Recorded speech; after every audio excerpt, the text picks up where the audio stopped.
Hello, आई मदीहा यास्मीन। मेरे कुछ जज्बात जिन्होंने कलम और सोशल मीडिया का सहारा लिया है।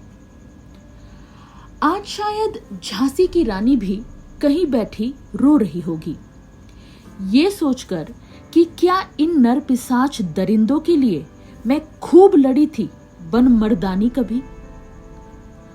आजादी की 78वीं वर्षगांठ, जहां हम तिरंगा लहरा रहे हैं, देशभक्ति के गीत गा रहे हैं, अपने सो कॉल्ड आजादी का जश्न मना रहे हैं, वही दूसरी तरफ इस देश की बेटी इसी आजाद देश की बेटी के इज्जत की धज्जियां उड़ता देख रही है, उसे मरते हुए देख रही है, रोते बिलखते चीखते चिल्लाते अपनी अस्मत को बचाने की भीख मांगते हुए देख रही है। Strange right? कभी लड़कियों के कपड़ों पर उठे सवाल, तो कभी जगह और लेट टाइमिंग्स पर हुआ बवाल, कभी उनके कैरेक्टर पर उठी उंगलियां, तो कभी over confident and over independent होने का है ये नतीजा। ये सुन हमको पड़ी हजारों गालियां। आखिर हम लड़कियों का कसूर क्या है, बस इतना बता दो। कैसे सुरक्षित रहे हम तुम राक्षसों के बीच, बस ये समझा दो। डॉक्टर बन, माँ बाप का सपना पूरा कर कामयाब बन।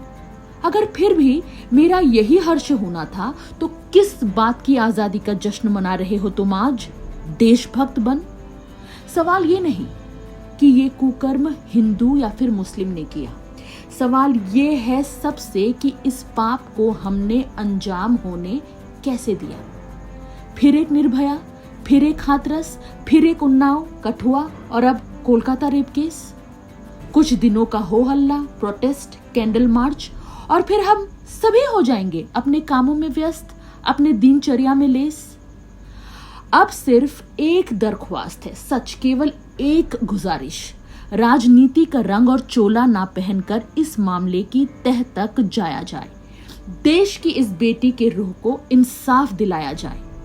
भारतीय न्याय और प्रशासन में कुछ ऐसे संशोधन अवश्य हो जाए कि बलात्कारी को ऐसी सजा मिले कि उसकी रूह कांप जाए। सही मायने में हम तभी आजाद होंगे जब इस देश की हर एक बेटी निडर बन होगी आबाद, जब उनके मन का अंतर्नाद करेगा ऐसा शंखनाद कि अगले जन्म मुहे बिटिया ही कीजो, कि अगले जन्म मुहे बिटिया ही कीजो।